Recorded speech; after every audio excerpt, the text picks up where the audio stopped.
You're surrounded. The enemy is closing in from all sides, and it seems like there's no way out. The enemy thinks they have you trapped. They believe they have the upper hand, confident in their numbers and their strategy. But they're about to learn a brutal lesson. A lesson that has been taught on battlefields for centuries. You have a secret weapon, the funnel. This isn't just any weapon, it's a masterstroke of military strategy. This isn't a high-tech gadget or a new type of explosive. It's a tactic as old as warfare itself. It's a battle tactic, ancient and deadly, one that has turned the tide of countless battles throughout history. It's a way to turn the tables, to transform an ambush into an escape, or even a victory. By using the terrain to your advantage, you can change the course of the battle. For centuries, warriors have used the funnel to outmaneuver and crush their opponents. From the narrow mountain passes of ancient Greece to the dense forests of medieval Europe. From the Roman legions battling barbarian hordes, using their disciplined formations to funnel the enemy into kill zones, to modern special forces units fighting in tight urban spaces, where every corner and alley can become a trap. The funnel has proven its worth in blood. It's a strategy that has stood the test of time, adapting to new technologies and new battlefields.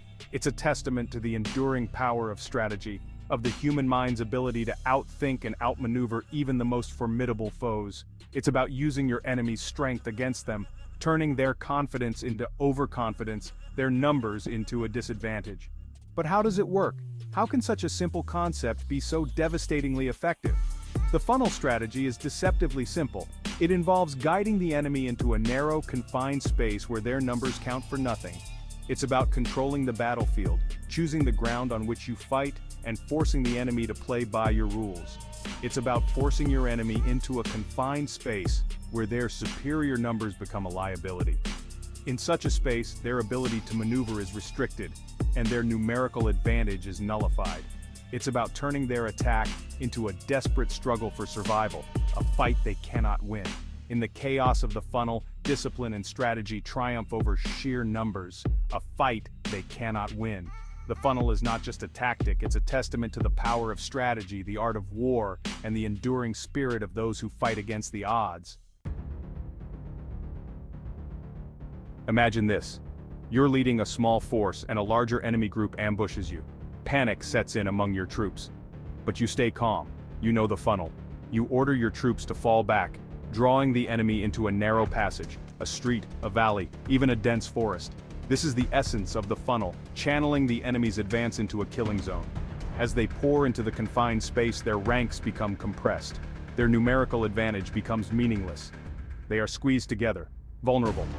Now your troops, positioned at the mouth of the funnel, unleash their firepower. The enemy, packed tightly together, has nowhere to go, nowhere to hide. They are caught in a deadly crossfire. What seemed like an ambush has become a slaughter. The funnel has turned the tables. The Roman legions, masters of warfare, understood the power of the funnel. Facing fierce barbarian tribes, often outnumbering them, the Romans used the funnel to devastating effect. They would form up in tight formations, their shields interlocked, creating a wall of steel. This formation, known as the testudo, acted as a mobile funnel. They would advance into the heart of the barbarian horde, drawing them into close-quarters combat. The barbarians, eager for battle, would surge forward, only to be met by the disciplined might of the legions. Trapped against the Roman shields, the barbarians were cut down by short swords and javelins, their superior numbers counting for nothing. The funnel, in the hands of the Romans, became a symbol of their tactical genius, a key to their dominance on the battlefield. Section 4. Urban Warfare. Modern funnels in the concrete jungle. Centuries later, the funnel remains a vital tactic, particularly in the urban battlefields of the 21st century. The concept of funneling, which dates back to ancient warfare, has evolved significantly.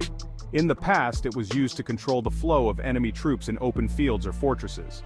Today, it has adapted to the complexities of modern urban environments. Cities, with their narrow streets and alleyways, provide a natural setting for the funnel.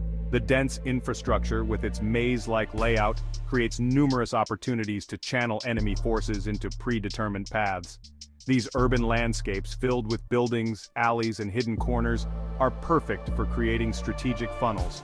Special forces units trained in urban combat use the funnel to neutralize numerical superiority, turning the concrete jungle into a deadly trap. These elite units are adept at using the environment to their advantage, setting up ambushes and traps that exploit the enemy's movements. By understanding the layout of the city, they can predict and manipulate the flow of enemy troops. They might lure enemy forces into a building, then collapse stairwells or create choke points, funneling them into kill zones. This tactic not only disrupts the enemy's advance but also isolates them, making it easier to target and eliminate them. The use of buildings as traps is a testament to the adaptability and ingenuity of modern military tactics. Or they might use explosives to block streets, herding the enemy into a confined area where they can be engaged with precision firepower. Explosives can be strategically placed to create barriers, forcing the enemy to take specific routes. This controlled movement allows for more effective targeting and reduces the risk to friendly forces. The funnel, in this context, is not just about brute force. It's about strategy, planning, and understanding the urban terrain. Military leaders spend countless hours analyzing city layouts, identifying potential choke points, and planning operations that maximize the effectiveness of the funnel. It's about using the urban environment to your advantage, about turning the enemy's knowledge of the city against them.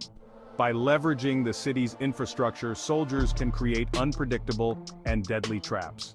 The urban terrain becomes a weapon in itself, used to disorient and defeat the enemy. It's about using their own movements to predict their actions, to anticipate their next move and counter it. By studying the enemy's behavior and patterns, soldiers can stay one step ahead, setting up ambushes and traps that catch the enemy off guard. This level of anticipation and strategic thinking is what makes the funnel such a powerful tool in urban warfare.